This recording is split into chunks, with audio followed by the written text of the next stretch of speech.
제가 며칠을 쉬었으므로 이전에 말씀드린 대로 오늘은 전에 했던 설교 중 하나를 골라서 하게 됩니다. 오늘 설교는 7년 전 11월에 한 설교입니다. 서론 부분은 덧붙였고 본문은 약간 수정을 하였습니다. 설교를 시작하겠습니다. 이곳저곳에 무엇인가 팔러 다니는 사람들이 있었습니다. 사람들이 많이 몰려듭니다. 파는 것은 정말 우리가 생각하면 이상하고 괴상하고 엉뚱한 것입니다.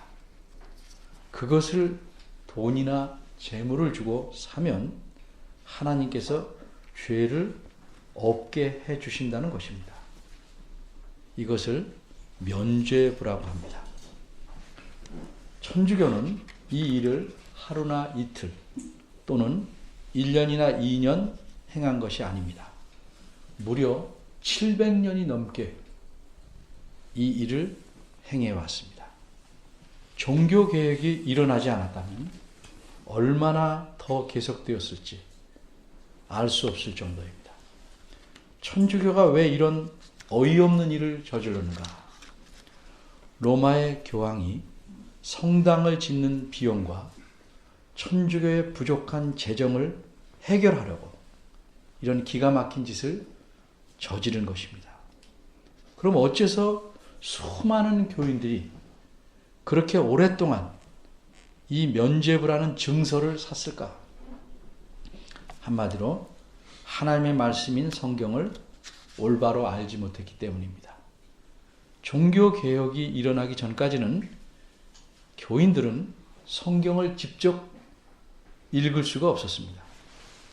그저 신부들이 가르쳐주는 바대로만 듣고 지냈습니다. 그래서 성경의 가르침에 대해 올바로 풍요롭게 알지를 못합니다. 그 결과 자꾸 속습니다. 성경에 무식하면 엄청난 일을 당합니다. 사람이 성경을 모두 다 완벽하게 이해하고 해석할 수는 없겠지만 적어도 성경이 가르치는 중요한 내용들은 올바로 알아야 됩니다. 모르면 사람은 미신에 빠지고 그의 삶이 어둡고 황폐해지는 것입니다. 오늘은 마르틴 루터라는 사람이 95개의 항목을 적은 벽보를 붙임으로써 종교개혁이 시작된 사실을 기념하는 종교개혁 기념주일입니다. 지금으로부터 정확히 499년 전인 1517년 10월 31일에 낮 12시쯤에 어떤 젊은 목사, 직접 붙였는지 누구를 시켜서 붙였는지는 알 수 없습니다. 어떤 젊은 목사가 그때 34살인데 자신이 살던 곳에 교회 문에 벽보를 붙였습니다. 그 벽보에는 면죄부 판매가 잘못되었음을 알리는 95개의 항목이 라틴어로 적혀 있었습니다. 그가 이렇게 벽보를 붙인 것은 이렇게 하는 것이 이런 일들이 성경적으로 옳은지 아닌지 공개적인 토론을 불러일으키려는 것이었습니다. 그런데 그가 기대한 그런 토론의 불길은 일어나지 않았습니다. 그 대신 사람들이 그 벽보의 내용을 옮겨 적었습니다. 어떤 이들은 그 내용을 번역했습니다. 그리고 그것을 인쇄해서 곳곳으로 퍼뜨리기 시작했습니다. 불과 몇 주 만에 이 벽보의 내용은 독일과 유럽 전역에 날개에 돋친 듯이 퍼져나갔다고 합니다. 이렇게 해서 종교개혁이 시작된 것입니다. 종교개혁이 시작된 지 거의 500년이나 되었습니다. 오늘날 여러분이 듣고 보고 느끼는 바대로 과연 교회가 제9시를 하고 있습니까? 제가 보기에는 종교개혁 이전의 상태라고 할 만큼 썩어 있고 계속 썩어가고 있습니다. 그런데 썩은 교회들의 모습을 손가락질하는 것만으로는 교회는 개혁되지 않습니다. 교회가 누굽니까? 우리들입니다. 따라서 진정한 개혁을 하려면 먼저 내 안에서, 내 가정에서, 내 교회에서부터 시작되어야 합니다. 어떻게 시작해야 합니까? 성경 말씀을 부지런히 읽고 배우고 깨달아서 그 말씀대로 살기에 힘써야 합니다. 세속에 물들지 않고 성경 말씀대로 행동하며 살아야 합니다.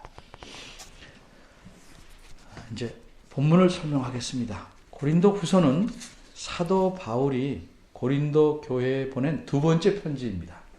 오늘 본문에 보면 사도 바울은 이 세상 신이라는 표현을 사용합니다. 왜 이 세상 신을 말하게 되었는지 그 배경을 잠시 설명한 후에 오늘 본문을 좀 자세히 살펴보겠습니다. 순수하게 복음, 하나님 말씀만을 전하는 일은 옛날이나 지금이나 어느 시대든지 힘들고 어렵습니다.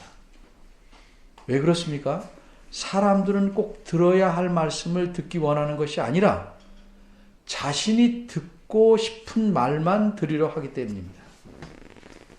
그래서 사람들은 하나님 말씀만을 전하면, 복음만을 전하면 귀를 막으려고 합니다. 그래서 요즘 식으로 말하면 교회의 부흥이 어려운 것입니다. 바울도 그런 경험을 했습니다. 정말 마음이 낙심할 정도입니다. 그런데도 1절에 보니까 낙심하지 아니한다고 말씀합니다. 어떻게 낙심할 만한 상황에서 낙심하지 아니한다고 말할 수 있겠는가?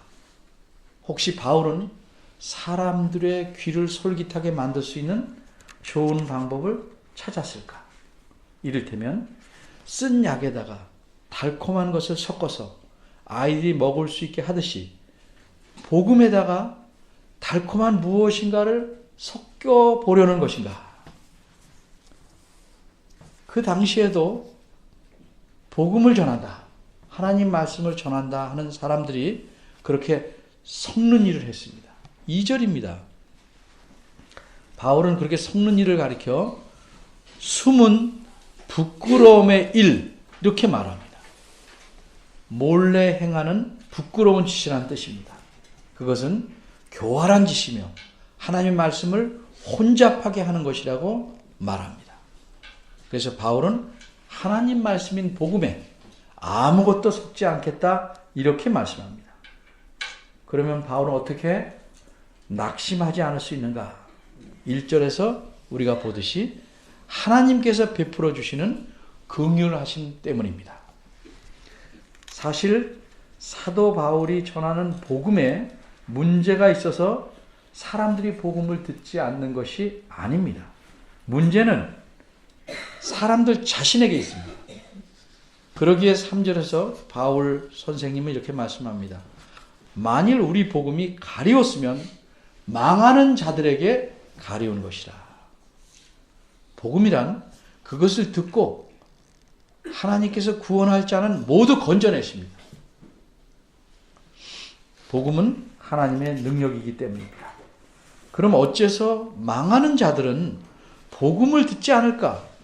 복음을 듣고 믿기를 거절할까? 이것에 대한 대답이 오늘 본문인 4절입니다. 4절은 그 중에 라는 말로 시작합니다. 이 말은 그들의 경우에 라는 뜻입니다. 복음을 거절해서 망해가는 사람들의 경우에는 어떤 일이 생기는지를 설명하려고 이 세상의 신이라는 표현이 나오게 됩니다. 따라서 오늘 설교에서는 본문의 내용에 따라 세 가지를 생각해 보려고 합니다. 첫째, 이 세상의 신이란 누구인가? 두 번째, 이 세상 신은 어떤 일을 하는가? 세 번째, 왜 이 세상 신은 그런 일을 하는가? 첫째입니다. 이 세상 신은 누구인가? 오늘 본문에는 이 세상 신에 대해서 아무런 설명이 없습니다. 왜 없을까요? 이 말씀을 듣는 사람들이 그가 누군지를 다 알기 때문입니다. 마치 우리나라 사람들끼리 말하자면 이순신 장군 이렇게 말하면 더 설명할 필요가 없어요. 다 아니까. 그러나 외국인에게 말하려면 설명을 해야만 이해가 됩니다. 마찬가지로 우리는 이 편지를 받는 고린도 교회 교인들이 아니기 때문에 이 세상의 신에 대해서 설명이 좀 필요합니다. 엄밀히 말해서 신이란 오직 우리가 믿는 하나님만 신이십니다. 하나님 외의 모든 것들은 모두 피조물입니다. 그런데도 사람들은 하나님이 아닌 것들을 신들로 섬기고 살아갑니다. 그런데 여기서 말하는 이 세상 신이란 사람들이 신들로 섬기고 살아가는 그런 신들 중에 하나가 아닙니다.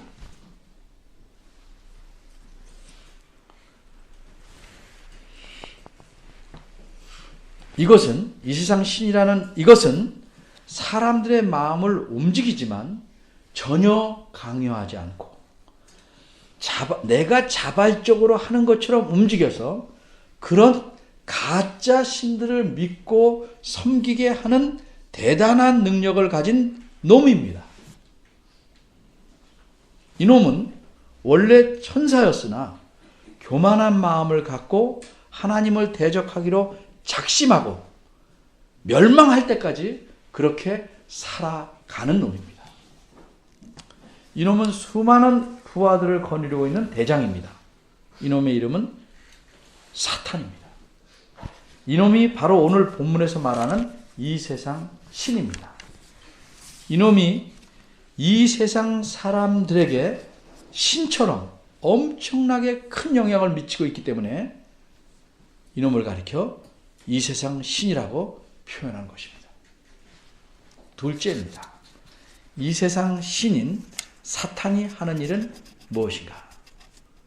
사탄은 우리 하나님을 대적하는 일이라면 무엇이든지 합니다. 도시락을 싸들고 다니면서 합니다. 하나님께서 싫어하는 일이라면 무엇이든지 합니다. 밤낮을 쉬지 않고 합니다.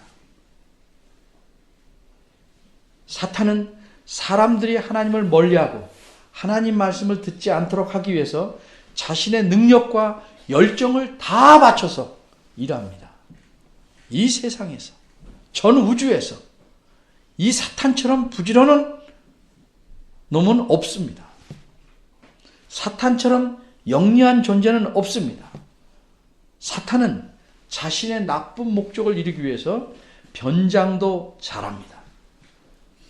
고린도후서 12장 14절에 보면 심지어 사탄은 순진하고 깨끗한 천사인 채도 합니다. 전직이 그 전에 천사였기에 천사인 채 하는 것은 일도 아닙니다.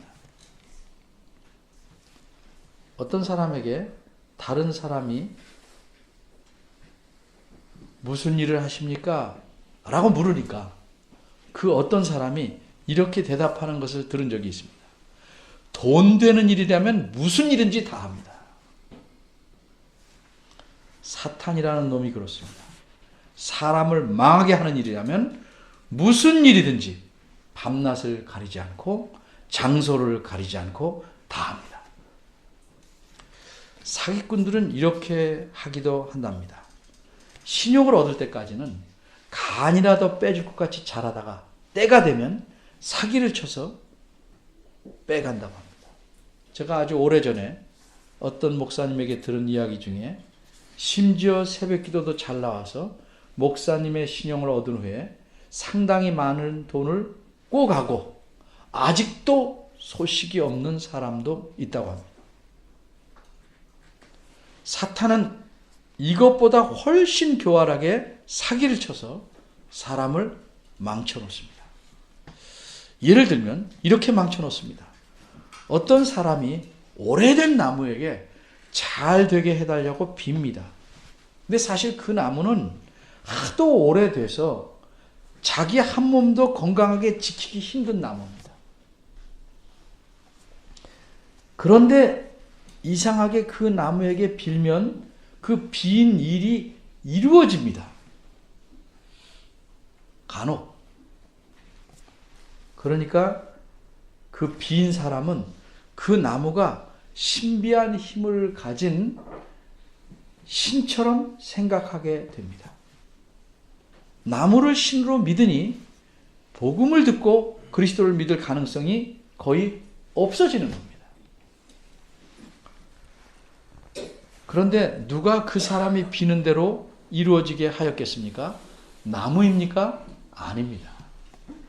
이 나무는 이미 오래된 나무이고 이 나무가 젊었을 때에도 그런 힘이 없었습니다.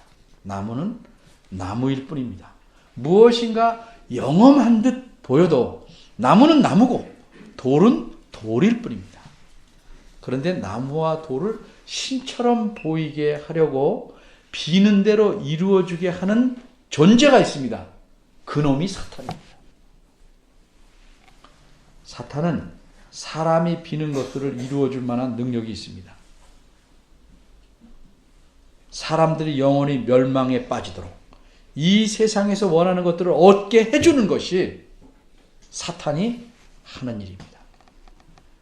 그래서 사탄은 악하고 교활하기 짝이 없는, 그러면서도 순진한 척하는 아주 악한 사기꾼입니다. 이처럼 사탄은 사람을 망하게 하기 위해서는 못하는 일이 없고 안 하는 일이 없지만, 오늘 본문에서는 사탄이 하는 일 한 가지를 소개합니다. 그것은 한마디로 사람의 마음을 혼미케 하는 일입니다. 혼미케 한다는 말은 우리 말에서는 조금 오해를 일으킬 수 있습니다. 혼미하다 하는 것은 정신이 흐리멍텅하거나 몽롱한 상태를 뜻합니다. 근데 사탄이 사람을 혼미케 만든다는 것은 그렇게 만드는 것이 아닙니다. 정신이 멀쩡한 채로 놔두되 다만 마음으로 복음을 이해하지 못하게 만드는 겁니다. 바꿔 말하면 사탄은 사람의 마음의 눈을 소경으로 만들어 버립니다. 어떻게 정신이 멀쩡한데 이해할 수 없는가? 어떻게 귀로 듣고 눈으로 보고 머리로 생각하는데 마음의 눈을 멀게 할 수 있는가? 혼미케 할 수 있는가?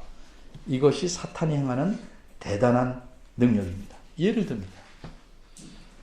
공기 중에는 산소가 약 5분의 1 정도 있는 것으로 제가 알고 있습니다. 우리가 숨을 쉰다는 것은 공기 중에서 산소는 취하고 몸 안에 이산화탄소는 내보내는 것이라고 합니다. 이런 숨쉬기를 안 하면 사람은 죽고 맙니다. 그런데 이 생명이 달려있는 중요한 숨쉬는 일을 우리는 거의 신경 쓰지 않고 합니다. 산소와 이산화탄소를 구별하거나 그 양을 조절하는 것도 우리는 전혀 신경 쓰지 않습니다. 몸이 다 알아서 척척합니다. 많이 배운 사람이나 덜 배운 사람이나 한국 사람이나 외국 사람이나 어른이나 아이나 아무도 숨 쉬는 것을 배우지 않아도 척척 해냅니다. 참 신기한 일입니다. 이렇듯 사탄은 능히 사람을 멀쩡한 상태로 두고 사람의 자유를 전혀 강요하지 않고도 사탄 자신이 원하는 대로 얼마든지 하게 할 수 있습니다. 우리가 숨 쉬듯이 척척 해내게 할 수 있습니다.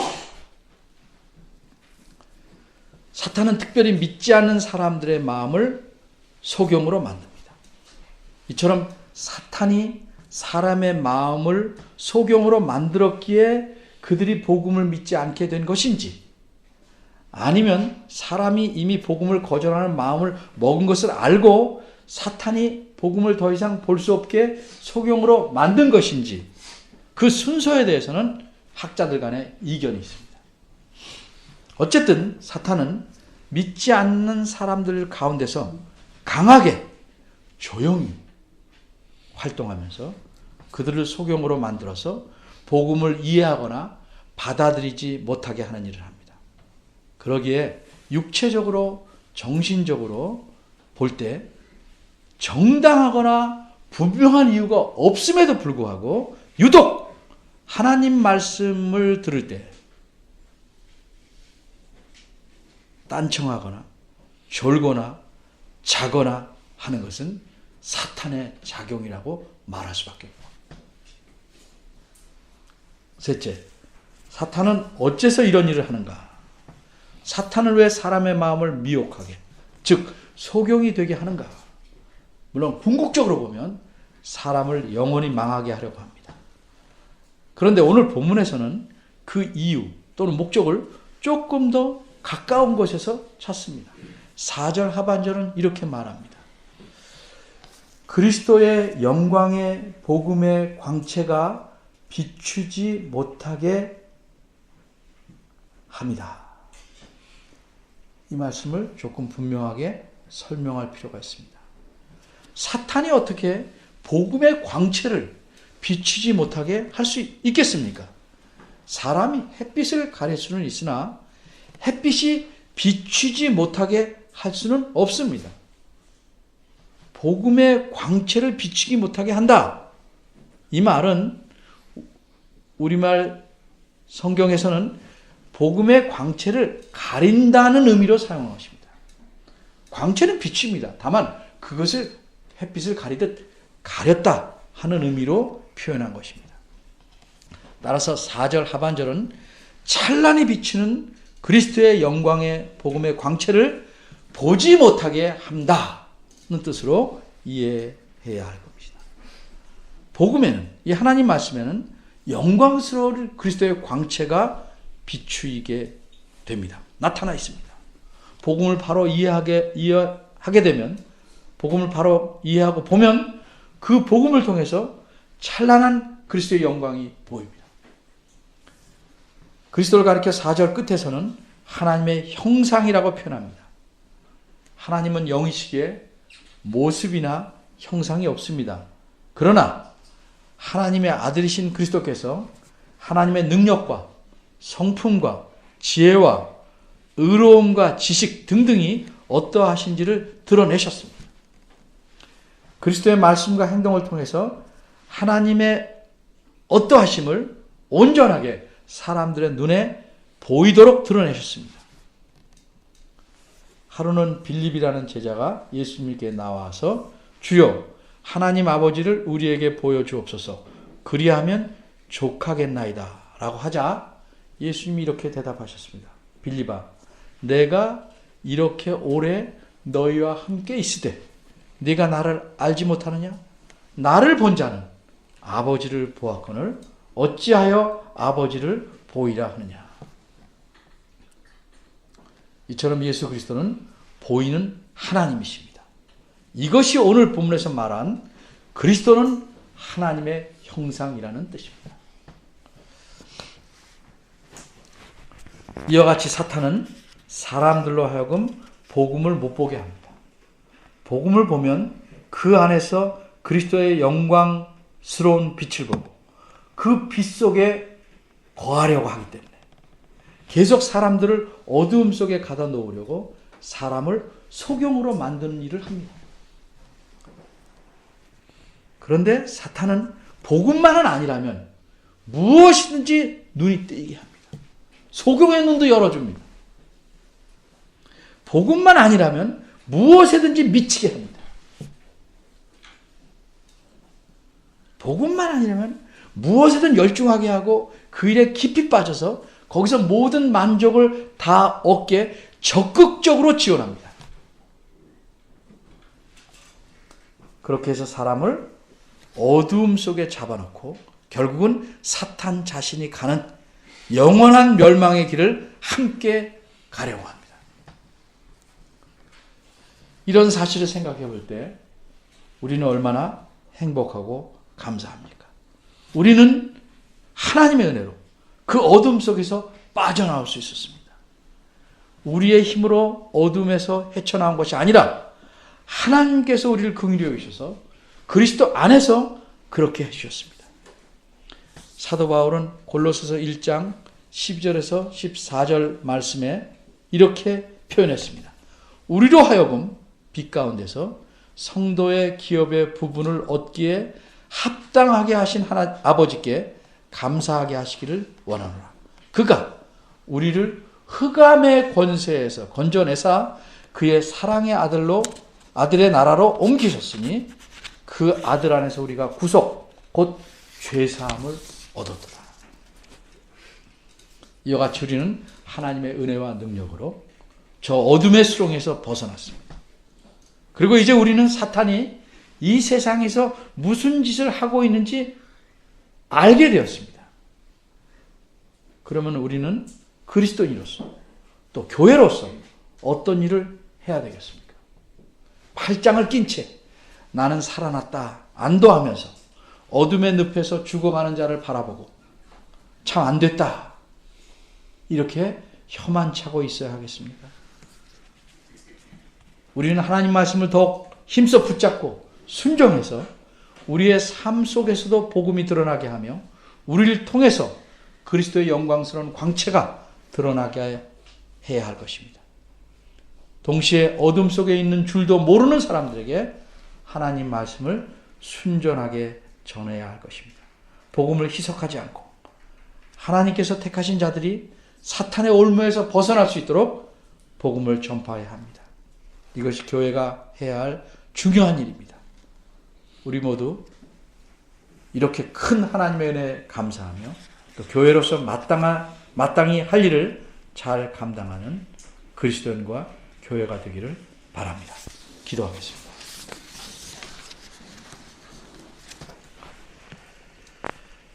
하나님, 참 넘치는 은혜, 생각지도 못한 은혜를 저희들에게 주셨습니다. 그리스도 안에서 그리스도로 말미암아 저희를 어둠에서 건져내셔서 빛의 나라로 옮기시고 하나님의 자녀로 살아가게 하셨습니다. 이 은혜를 나날이 더 깊이 깨닫게 하시고 하나님의 자녀답게 살게 하시고 사탄과 그 세력을 몰아내는 하나님의 군사로서 복음대로 살며 하나님 말씀에 순종하며 복음을 전하는 교회로서 그리스도인으로서 살아가도록 새 힘을 주시고 이 힘에 의지하여 살아가도록 이끌어 주옵소서. 이제껏 이 일에 소홀히 한 저희들을 용서하시고 긍휼히 여겨주시고 좀 더 힘있게 하나님의 나라를 위해서 사는 저희들 되게 하시옵소서. 예수님 이름으로 기도합니다.